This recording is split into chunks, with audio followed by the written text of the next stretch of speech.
하나님이 주신 말씀 함께 나누도록 하겠습니다. 히브리서 5장 12절부터 6장 12절까지 말씀입니다. 자, 오늘의 목표는 뭐냐? 오늘 이 말씀을 들으면서 우리의 목표는 뭐냐 하면 나의 신앙을 한번 점검해 보는 시간을 가지게 될 거예요. 자, 오늘 본문에서 히브리 기자가 계속해서 반복하는 그런 표현들이 있습니다. 우리 히브리서 5장 12절, 6장 1절 말씀을 좀 더 이해가 편하기 위해서 우리가 세 번역으로 한번 같이 읽어보도록 하겠습니다. 시간으로 보면 여러분은 이미 교사가 되었어야 할 터인데 다시금 하나님의 말씀의 초보적 원리를 남들에게서 배워야 할 처지에 놓여 있습니다. 그러므로 우리는 그리스도교의 초보적 교리를 제쳐놓고서 성숙한 경지로 나아갑시다. 아멘. 따라합시다. 초보 신앙에서 벗어나자. 성숙한 신앙으로 성장하자. 계속 이 이야기를 히브리 기자가 말하고 있습니다. 자, 여러분에게 한번 물어볼게요. 여러분의 신앙은 초보입니까? 아니면 그 윗단계입니까? 나는 초보는 아닌 것 같다. 또 이거를 한번 레벨로 한번 나눠본다면, 레벨 1부터 해서 레벨 10까지 한번 나눠본다면 여러분은 몇 단계 정도 되실 것 같아요? 레벨 1? 레벨 5 정도 될까요? 대답 좀 해보세요. 여러분 한번 그런 생각 해보셨어요? 여러분 그러면 교회를 오래 다니면, 신앙생활을 오래 하면 레벨이 저절로 올라갈까요? 그건 아니죠. 그건 아닌 것 같아요. 내가 신앙생활을 20년, 30년 한다고 해서 저절로 1년에 한 계단씩 올라가는 그런 것도 아닌 것 같아요. 그러면 직분을 받으면, 중직이 되면 신앙이 올라가는 걸까요? 장로, 목사하면 레벨 10 정도 되나요? 그것도 아니에요? 참 어려운 문제죠.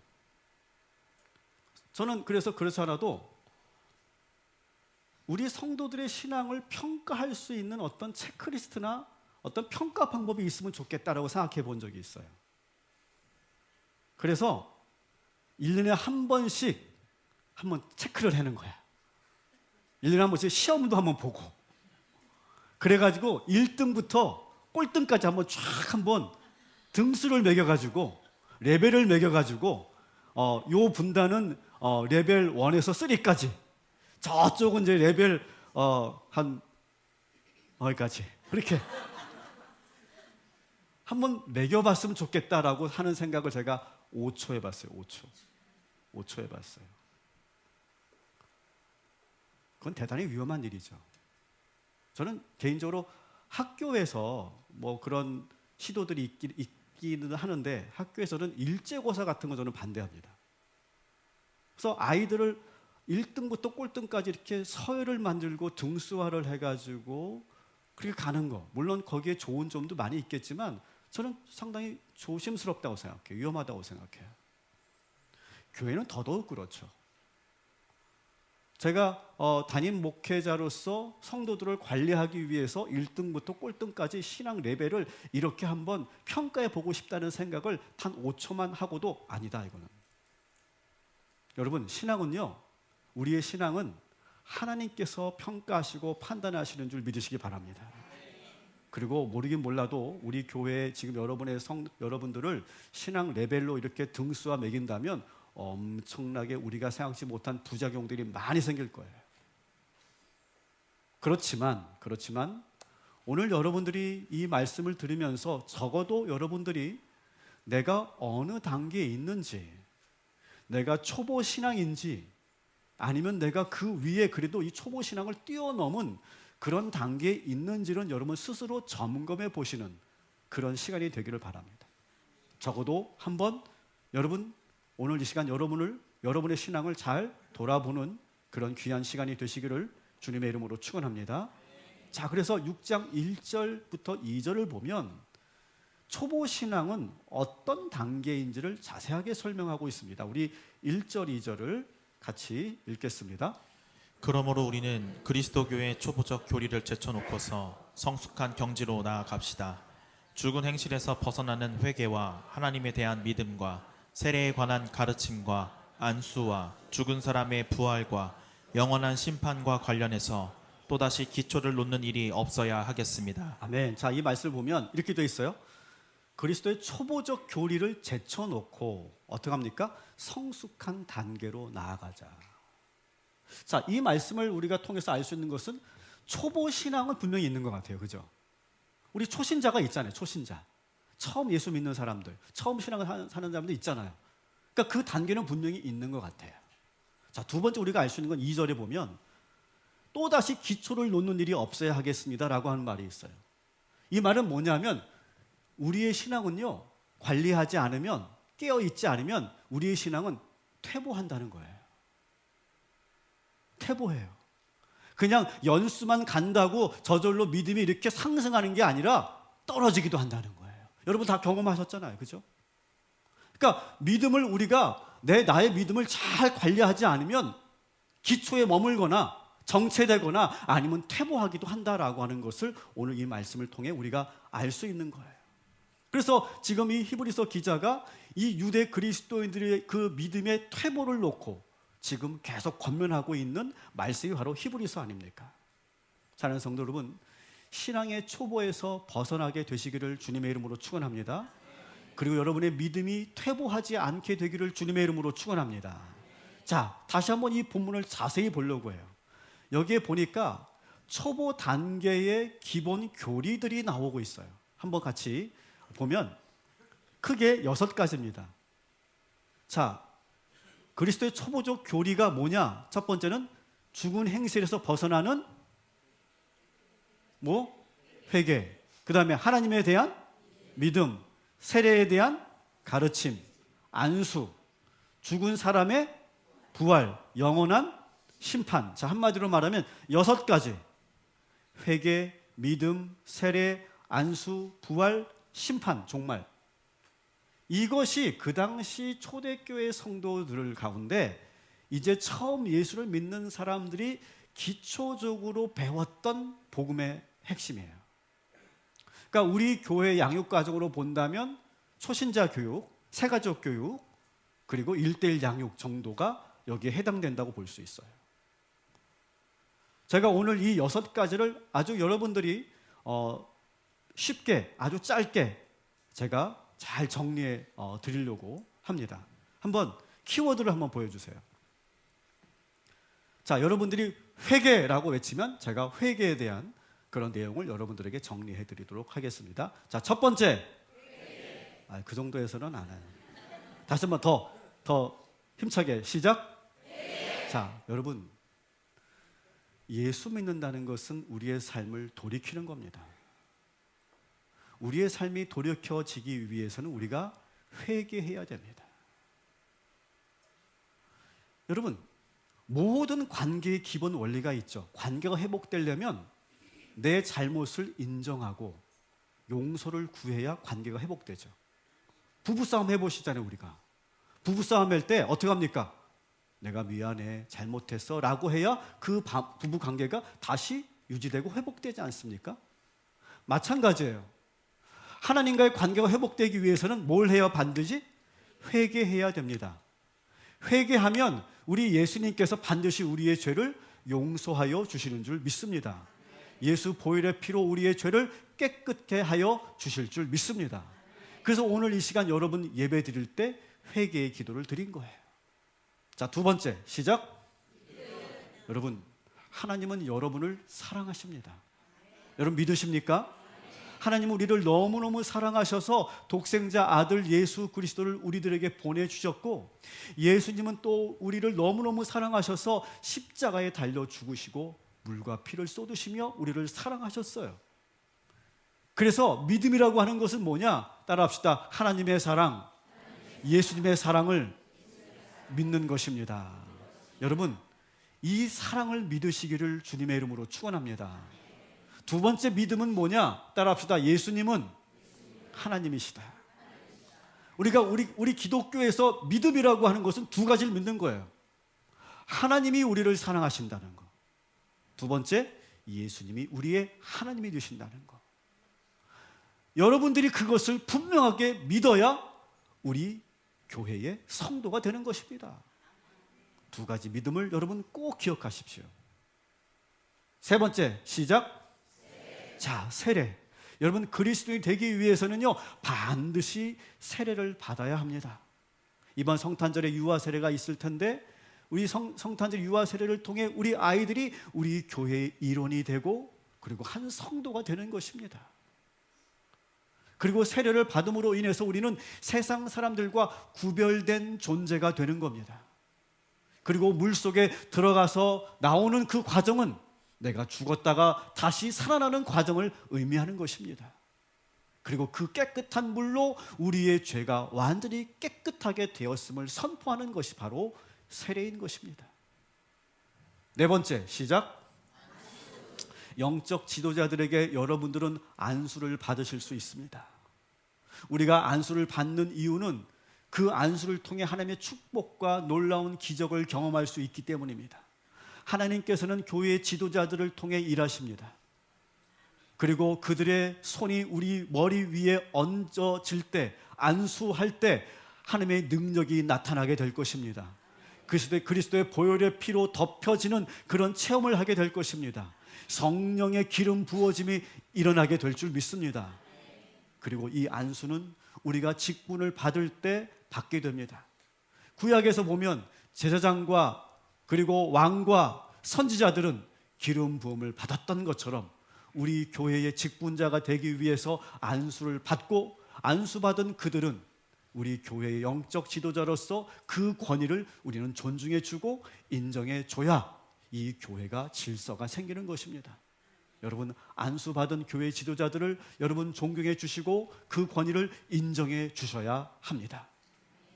다섯 번째, 시작. 여러분, 예수 그리스도께서는 3일 만에 부활하셨습니다. 그리고 우리는 반드시 예수의 부활을 믿어야 합니다.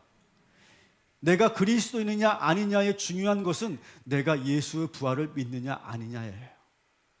그리고 우리가 그 부활을 믿고 그 부활을 증거하는 사람들이 성도인 것입니다.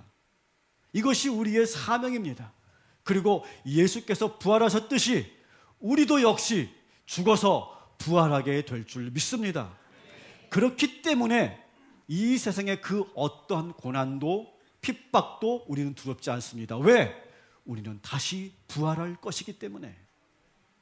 부활신앙을 믿는다는 것은 바로 내가 그리스도인이다 라고 하는 분명한 정체성을 말하는 것입니다. 사랑하는 여러분, 예수 부활과 우리의 부활을 분명히 믿으시기를 주님의 이름으로 축원합니다. 마지막, 시작. 여러분, 하나님은 공의로우신 하나님이십니다. 그래서 구원받을 자와 구원받지 못한 자를 분명하게 구별하실 날이 올 겁니다. 여러분, 천국과 지옥은 분명히 있습니다. 우리 예수님은 다시 오십니다. 다시 오신 예수님은 반드시 심판자로 오실 것입니다. 그리고 우리는 주님이 오실 그날까지 깨어 기다려야 될 줄 믿습니다. 우리는 그 어떤 환난이 와도 끝까지 믿음을 지키는 자들이 되어야 합니다. 여러분, 세상에서 이겼다라고 하는 것은 돈 많이 벌고 높은 자리에 오르고 성공한 사람이 세상에서 이긴 사람이 아니라 끝까지 믿음을 지킨 자들이 이긴 자들임을 믿으시기 바랍니다. 바로 이 내용들이었어요. 성도들이 이제 처음 예수 믿고 교회의 일원이 되면서 이 기본적인 이 6가지의 이 복음의 핵심을 훈련받는 거예요.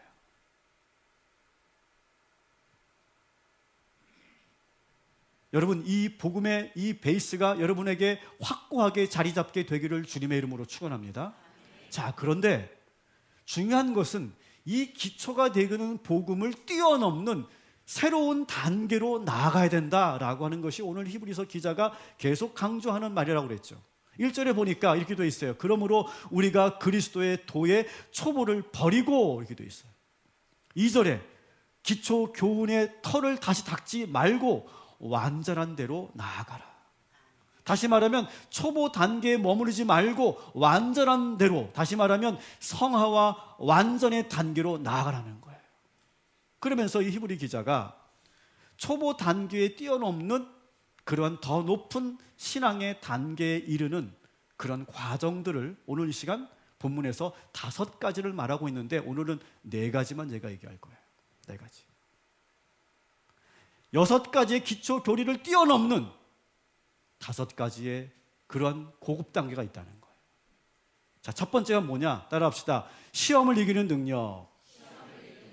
자, 우리 12절부터 14절까지 같이 읽겠습니다. 때가 오래되었으므로 너희가 마땅히 선생이 되었을 터인데 너희가 다시 하나님의 말씀의 초보에 대하여 누구에게서 가르침을 받아야 할 처지이니 단단한 음식은 못 먹고 젖이나 먹어야 할 자가 되었도다. 이는 젖을 먹는 자마다 어린아이니 의의 말씀을 경험하지 못한 자요. 단단한 음식은 장성한 자의 것이니 그들은 지각을 사용함으로 연단을 받아 선악을 분별하는 자들이니라. 아멘. 자, 초보 신앙 단계는 뭘 해야 돼요? 부드러운 젖을 먹어야 돼요. 여러분, 그것은 나쁜 게 아니에요. 여러분, 아기가 태어났는데 야, 너는 커야 되니까 젖 먹지 말고 밥 먹어. 할 수 없잖아요. 큰일 납니다. 그죠? 아기 때는 반드시 젖을 먹어야 합니다. 근데 문제는 뭐냐? 자꾸 젖만 먹으려고 한다는 것이 문제예요. 우리 첫째 아이도 젖 뗄 때 얼마나 힘들었는지 몰라요. 그 젖을 막 떼지 않으려고 계속 그냥 그 젖만 먹으려고 계속 엄마 젖을 먹으려고 그렇게 막 애를 쓰더라고요. 그런 것이 우리의 신앙에도 있다는 거예요. 그러니까 초보 단계는 뭐냐면 자꾸 듣기 좋은 말씀, 은혜로운 말씀만 자꾸 들으려고 하는 거예요. 젖은 바로 그런 거죠. 근데 단단한 음식이라는 게 뭘까요? 단단한 음식. 여러분, 우리 아이들이 계속 2살이 되고 5살이 되는데 6살이 됐는데도 계속 젖만 먹는다고 생각해 보세요. 그 아이는요, 건강하지 못할 거예요. 스스로 이렇게 이유식을 씹고 밥도 먹을 수 있고 또 거친 시금치나 때로는 물에 적셔서 김치도 먹을 수 있어야, 씹을 수 있어야 그 아이가 건강해지는 것처럼 단단한 것도 먹을 수 있어야 되죠.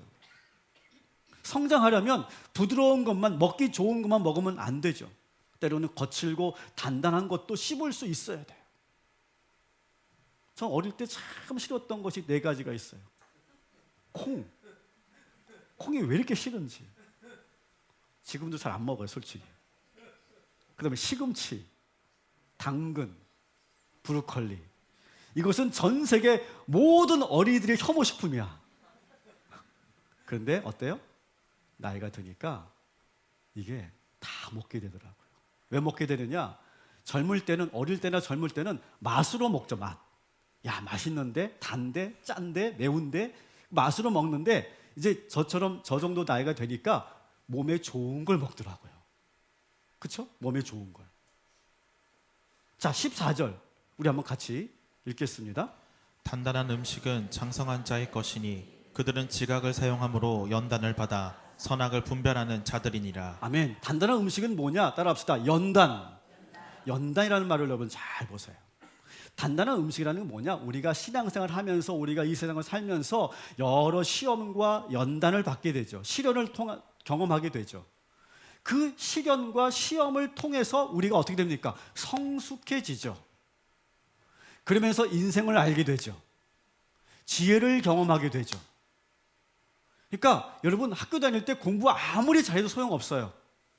그 시험, 그 여러 가지 연단, 어려운 그런 시간들, 그것을 견뎌내 봐야 우리가 성장하는 거지, 그냥 내가 책 많이만 본다고, 내가 그냥 좋은 일만 계속 있는다고 해서 우리의 삶이, 우리의 인격이 건강해지는 게 아니라는 거예요. 신앙도 마찬가지예요. 어떤 기초적인 교리를 넘어서서, 지식을 넘어서서 시험과 시련 속에서 영적 성숙이 일어나는 거죠. 그러니까 신앙 성장이라는 것은 성경을 한 100독하면 신앙이 성장하는 게 아니더라고요. 물론 성경을 100독하고 1000독하면 어느 정도 신앙이 성장하겠지만 그것은 한계가 있어요. 한계가 있어요. 우리가 신앙생활 하는 가운데 여러 가지 시험을 잘 이겨내는 과정에 있어야 성장하는 거예요. 쑥 올라가는 거예요. 시험 당했을 때 그 한 고비 한 고비 또 다른 고비를 넘기면서 상처도 이겨보고 또 갈등도 극복해 보면서 성장하는 거죠. 우리 부부도 마찬가지 아닙니까? 부부도 마찬가지예요. 서로가 상처받고 갈등도 생기지만 그것을 잘 견디면서 맞춰가면서 그러면서도 서로 믿어주면서 그러면서 우리가 서로 성장하는 거지 저절로 성장하는 게 아니라는 거예요. 그래서 여러분 야고보 사도가 야고보서 1장 2절에 이렇게 말합니다. 따라합시다. 시험이 찾아오면 온전히 기쁘게 여기라. 이런 거예요. 아싸, 또 시험 왔어. 이제 내가 또 성장할 기회가 됐군. 그렇게 하라는 거예요. 시험에 와서 호딱 넘어지지 말고 쓰러지지 말고 이제 또 내가 믿음의 성장의 기회가 찾아왔네 라고 그렇게 온전히 기쁘게 여기라는 거예요. 여러분 교회에서 중직이 된다는 거, 권사가 되고 장로가 된다는 것은 여러분 우리 교회 모든 양육 과정을 다 수료했다고 이제 내가 이제 얼추 그 나이가 됐다고 그렇게 해서 직분을 받는 게 저는 아니라고 생각해요. 여러분 착각하지 않았으면 좋겠어요. 권사가 되고 장로가 된다는 것은 여러 가지 시험을 이겨나가는 과정을 거친 사람들, 그런 신앙의 연단의 시간이 있는 사람들이 교회의 중직자가 되는 줄 믿습니다.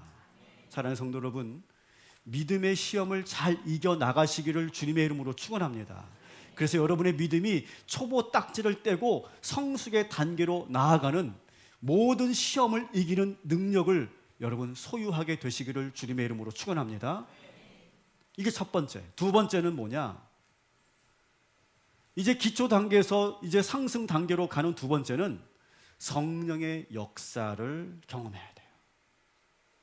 여러분, 이 성경책에 성령에 대한 내용이 참 많이 나와요. 성령은 어떤 분이고 성령은 어떻게 역사하고 성령의 능력이 나타나면 무슨 일이 일어나고 책에 많이 나와요. 성경책에. 근데 여러분, 책으로만 배우는 성령은 의미가 없어요. 성령은 체험해야 되는 거예요. 체험. 여러분 사랑에 대해서 책 100권 읽으면 사랑은 알까요? 여러분 책 100권을 읽지 마시고 연애를 해야 돼. 그래야 사랑을 아는 거야. 사랑은 책으로 배우는 게 아니잖아요.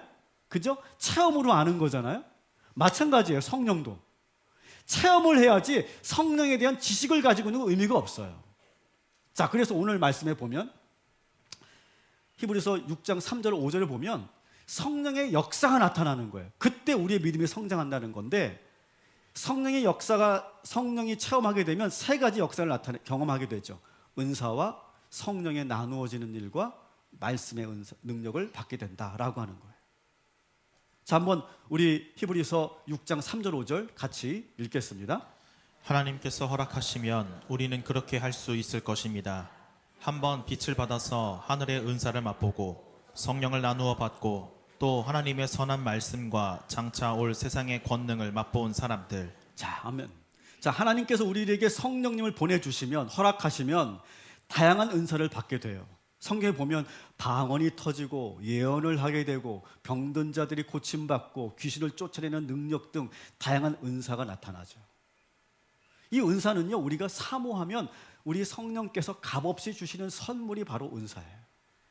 자, 여러분이 한번 물어볼게요. 여러분들은 나는 성령께서 나에게 이런 은사를 주셨어 라고 확실하게 여러분 알고 있는 분들만 손 들어보세요. 나는 이런 은사를 주셨어, 하나님께서.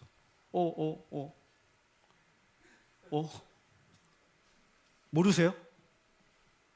손 들어보세요. 이렇게 겸손하게 이렇게 하지 않고 귀찮아도 한번 손 들어보세요. 제발 좀 부탁합니다.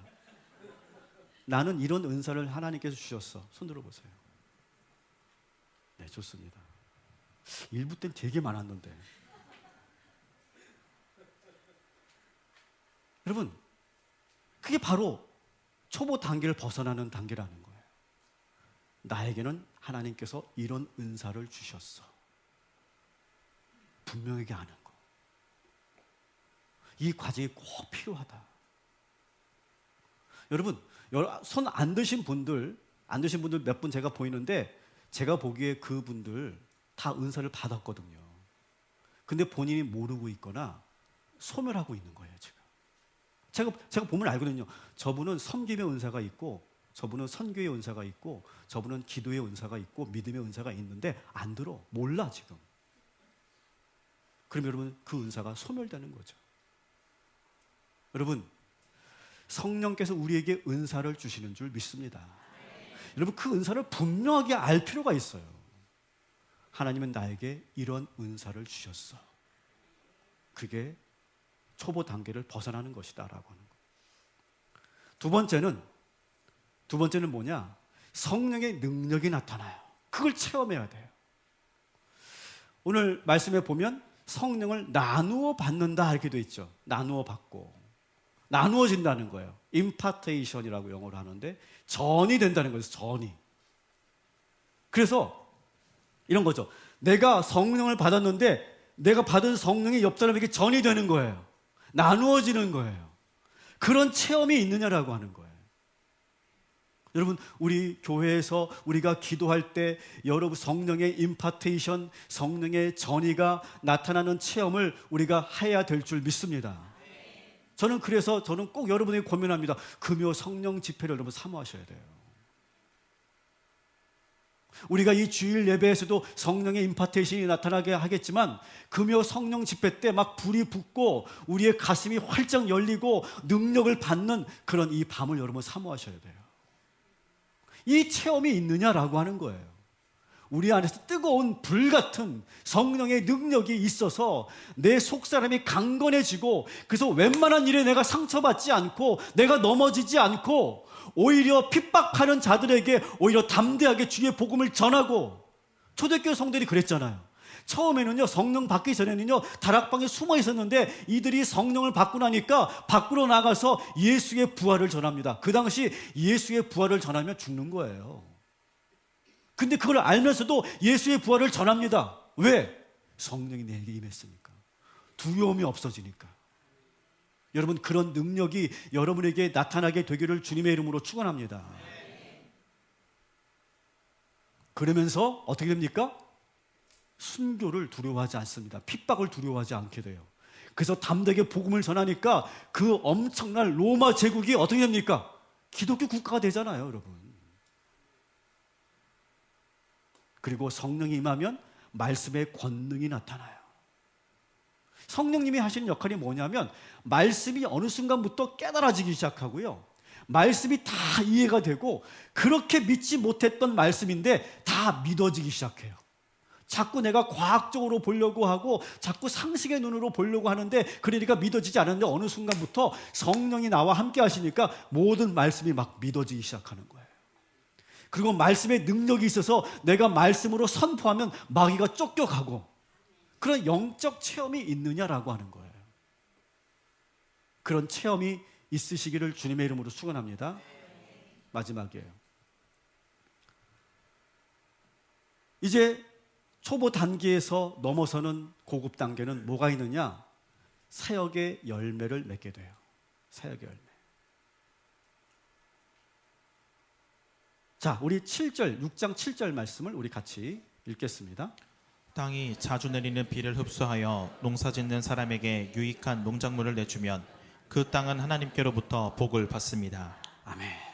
자, 하나님께서는 우리를 농부로 부르셨어요. 농부로 부르시고요. 똑같이 밭을 주셨어요. 그리고 똑같이 비를 내리셨어요. 비를 주셨어요. 여러분 어디는 비 오고 여러분 어디는 비 안 오고 그렇지 않잖아요. 똑같이 비를 주십니다. 근데 놀라운 것은 어떤 농부는 어떤 밭은 풍성한 수확이 있고요. 어떤 밭은요. 가시덤불과 엉겅퀴만 자라고 어떤 밭은요. 바짝 말라 있어요. 아무런 열매도 없어요. 자, 8절 말씀 또 같이 읽겠습니다. 그러나 가시덤불과 엉겅퀴를 내면 그 땅은 쓸모가 없어지고 저주를 받아서 마침내는 불에 타고 말 것입니다. 아멘. 저는 참 제가 사역을 하면서 이런 경험을 해봤는데요. 제가 꿈의 교회에서 수석 목사로 있을 때 제가 하는 일이 매년 우리 사역자들의 사역을 배치하는 거예요. 그 일을 담임 목사님과 함께 이제 사역을 배치합니다. 근데 그 꿈의 교회는 부목사들이 한 19명 있고 거기 한 10명은 박사 출신이에요. 다 제가 학력이 제일 낮았어요. 아주 정말 똑똑한 분들이고 정말 엘리트들이죠. 근데 똑같이 어떻게 보면 똑같은 그런 나이도 비슷하고 그리고 똑같이 신학교 나오고 겉으로 보면 다 선하고 착한 분들이에요. 근데 사역을 이렇게 배치하고 사역을 맡겨놓잖아요. 그리고 1년, 2년이 지나면요. 그 결과가 나오잖아요. 근데 그 결과가 완전히 천차만별이에요. 어떤 사역자는요, 가는 곳마다 열매가 맺어요. 풍성한 그런 부흥이 있어요. 근데 반면에 어떤 사역자는요, 잘 되는 부서를 맡겼는데도 거기를 망가뜨려 버려요. 그 안에서 공동체 안에서 시험 들고 상처받고 갈등이 생기고 그러면서 그 수가 줄어들어요. 참 그걸 보면서 참 어떻게 보면 겉으로는 다 똑같은 사역자들이고 똑같은 목사들인데 어쩌면 이렇게 다를까? 그걸 참 많이 제가 경험을 했습니다. 자, 믿음의 고급 단계는 뭐냐? 성장과 부흥을 경험하는 그러한 경험이라는 거예요. 과정이라는 거예요. 물론 하나님께서 부흥시키시고 하나님께서 일하시지만 여러분 농부가 그 밭을 잘 관리하고 포도나무를 잘 가꾸면 좋은 열매, 좋은 풍성한 열매가 맺게 되는 거예요. 하나님께서 여러분들에게 직분을 주셨죠. 집사요, 권사요, 장로라는 직분을 주셨어요. 그리고 여러분들에게 셀도 맡겨주셨고요. 1:1 양육이라고 하는 그런 귀한 사역도 맡겨주셨고요. 선교회도 맡겨주셨고요. 우리 어린 다음 세대 자녀들을 잘 가르치라고 교사로도 맡겨주셨고요. 여러 사역들에게 맡겨주셨는데 여러분 그 맡게 된 사역지에서 여러분 반드시 열매를 맺으시기를 주님의 이름으로 축원합니다. 그 경험이 있느냐라고 하는 거예요. 하나님께서 저에게는 동탄 꿈의 교회를 맡겨주셨죠. 그리고 이 교회를 성장시키고 우리 성도들을 잘 양육하고 훈련시키고 그리고 이 교회를 통해 이 도시를 복음으로 품는 사역 그 사명을 감당하라고 저에게 맡겨주셔서 저는 불철주야 일하는 거예요. 신실한 농부로서 농부가 되기 위해서 8년 동안 하나님께서 우리 교회의 부흥을 이루신 줄 믿습니다. 사랑하는 여러분, 여러분이 사모하셔야 돼요. 여러분이 이제 교회의 여러 가지 직분자로서 그 사역을 맡으시면서 여러분이 기도하고 여러분이 손대면 하나님께서 역사하여 주실 줄 믿습니다. 여러분은 어디를 가나 무엇을 하든지 큰 변화를 일으키는 성숙한 성도들 되시기를 주님의 이름으로 축원합니다. 이것은 교회에서뿐만 아니라 여러분의 일터에서도 여러분의 가정에서도 그런 역사가 나타나게 되기를 주님의 이름으로 축원합니다. 여러분의 손이 똥손 되지 마시고 여러분의 손대면 여러분이 기도하면 무엇이든지 열매가 맺어지는 그런 놀라운 체험을 하시게 되시기를 주님의 이름으로 축원합니다. 마지막, 진짜 마지막. 제가 아까 말 잘못했어요. 진짜 마지막. 진짜야, 진짜. 진짜 마지막. 짜증내지 마시고. 진짜 마지막. 자, 진짜 마지막. 이제 초보 단계에서 고급 단계로 가는 마지막 과정. 최종은 뭐냐? 소망하는 것을 끝내 이루는 능력이에요. 따라합시다. 소망하는 것을 끝내 이루는 능력. 자, 6장 11절 12절 같이 읽겠습니다. 우리가 간절히 원하는 것은 너희 각 사람이 동일한 부지런함을 나타내어 끝까지 소망의 풍성함에 이르러 게으르지 아니하고 믿음과 오래 참음으로 말미암아 약속들을 기업으로 받는 자들을 본받는 자 되게 하려는 것이니라. 아멘. 자, 이 말씀에서 보면 따라합시다. 끝까지 소망의 풍성함에 이르는 것. 여러분 이 말씀을 잘 가슴에 담아주세요. 끝까지 소망의 풍성함에 이르는 것, 이런 능력. 끝까지 내가 인내하고 기다려서 내가 소망한 것을 풍성하게 이루어내는 능력. 이게 고급 단계라는 거예요. 제가 여러 번 예화를 들면서 저희 얘기를 하면서 설명했던 거지만 한 번 더 제가 할게요. 양해하고 들어주세요.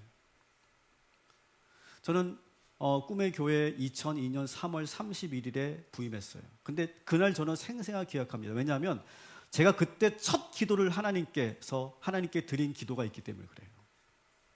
저는 그때 그런 결단을 했어요.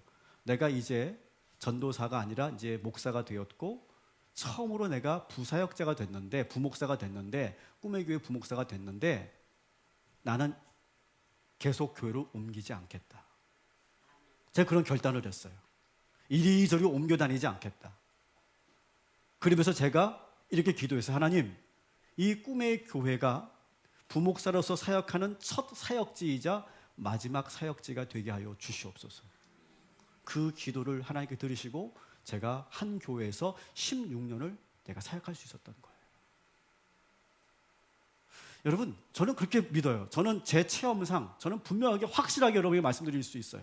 여러분, 뭐든지요, 자꾸 옮기고 계속 바꾸면 안 됩니다. 사람도 그래요. 사람도 오래오래 지속적으로 만날 수 있는 관계를 우리가 맺어야 될 줄 믿습니다. 저는 그게 축복의 원리라고 생각해요. 그래서 오늘 말씀을 다시 보여주시면 그렇게 되어 있습니다. 게으르지 아니하고 믿음과 오래 참음으로 말미암아 약속들을 기업으로 받으라 라고 되어 있어요. 여러분, 우리가 한 번 마음을 두었으면, 뜻을 두었으면, 결심하였으면 여러분 흔들리지 말고 믿고 오래 참음으로 반드시 그 끝을 보게 되시기를 주님의 이름으로 축원합니다. 그래야 결과가 나오는 거예요. 이거 조금 해보고 저것 조금 해보고 이거 직접 해보고 이거 조금 해보고 결과가 나타나지도 않고 성장도 없는 거예요. 여러분, 신앙생활도 마찬가지예요. 여러분, 이왕 여러분들이 동탄 꿈의 교회의 성도가 되셨잖아요. 여러분, 이 동탄 꿈의 교회에서 여러분 반드시 축복받는 저와 여러분이 되기를 주님의 이름으로 축원합니다. 그 끝까지 가는 거예요. 그 끝까지. 아멘 하시기 바랍니다. 한 번 내가 마음을 두었으면 여기에서 끝장을 봐야죠. 그런 영적 근성이 저는 있어야 된다고 생각해요. 신앙생활만 그런 게 아니에요. 여러분의 사회생활도 마찬가지고 여러분 인간관계도 마찬가지예요. 왔다 갔다 이리저리 흔들리지 마세요. 한번 마음을 먹었으면 그걸 끝까지 지켜나가서 그 약속에 소망하는 것을 끝내 이루고야만은 저와 여러분이 되시기를 다시 한번 주님의 이름으로 축원합니다. 따라합시다. 게으르지 아니하고 믿음과 오래 참음으로 여러분의 가정을 예수 믿는 가정으로 만드시기를 주님의 이름으로 축원합니다. 여러분의 남편을 장로 만드시기를 주님의 이름으로 축원합니다. 따라합시다. 게으르지 아니하고 믿음과 오래 참음으로 여러분의 자녀를 꼭 예수 믿는 자녀로, 예수를 인격적으로 만나는 자녀로 만드시기를 주님의 이름으로 축원합니다. 절대 포기하지 마세요. 소망을 버리지 마세요. 다시 따라합시다. 게으르지 아니하고 믿음과 오래 참음으로 지금 여러분이 품고 있는 그 영혼을 반드시 전도하시기를 주님의 이름으로 축원합니다. 또 따라합시다. 게으르지 아니하고 믿음과 오래 참음으로 여러분이 맡고 있는 모든 사역에 부흥이 있게 되기를 주님의 이름으로 축원합니다. 여러분의 셀이 부흥하게 되기를 주님의 이름으로 축원합니다. 여러분의 1:1 양육에서 한 영혼이 온전히 세워지는 놀라운 기적이 나타나게 되기를 주님의 이름으로 축원합니다. 여러분의 선교회가 부흥되기를 주님의 이름으로 축원합니다. 여러분의 교회학교가 여러분이 맡고 있는 우리 자녀들이 놀랍도록 성장하는 기적이 나타나게 되기를 주님의 이름으로 축원합니다. 또 따라합시다. 게으르지 아니하고 믿음과 오래 참음으로 여러분의 회사에서 반드시 성취가 있기를 주님의 이름으로 축원합니다. 여러분의 사업이 형통하게 되기를 주님의 이름으로 축원합니다. 이거 조금 해보고 저거 조금 해보고 여기 조금 다녔다가 저기 조금 다녀보고 여러분 그렇게 해서는 아무것도 나타나지 않아요. 한 번 시작했으면 끝을 보는 거예요. 한 번 내가 하기로 했으면 여러분 그것을 10시간 아니 10년 만시간을 가는 거예요. 그러면 거기에 끝이 있어요. 그 경지가 있어요. 그리고 그 약속을 소망으로 받게 되는 줄 믿습니다. 한 번 더 따라합시다. 게으르지 아니하고 믿음과 오래 참음으로 여러분의 질병이 회복되기를 주님의 이름으로 축원합니다. 여러분의 마음의 병이 낫게 되기를 주님의 이름으로 축원합니다. 여러분 포기하지 마세요. 낙심하지 마세요. 게으르지 아니하고 오직 믿음과 오래 참음으로 여러분의 모든 병이 낫게 되기를 주님의 이름으로 축원합니다. 말씀을 정리합니다. 여러분 어떠셨어요? 여러분 스스로 여러분의 신앙을 잘 점검해 보셨습니까? 여러분 몇 단계세요? 여러분 믿음의 성장이 있기를 축원합니다. 초보 신앙에서 여러분 이제는 벗어나시기를 주님의 이름으로 축원합니다. 저는 절대로 여러분들을 등수로 매기거나 레벨로 볼 생각은 없어요. 정말 제가 바라는 것은 따라합시다. 우리 모두 함께 모든 시험을 이기고 성령의 능력을 체험해서 은사가 나타나고 성령의 기적이 나타나고 말씀에 깨달아 알게 되고 사역의 모든 열매가 맺어지고 그리고 소망하는 것을 반드시 풍성하게 이루어내는 영적 성장에 있는 우리 동탄 꿈의 교회 우리 모든 성도들 되시기를 주님의 이름으로 축원합니다. 아멘.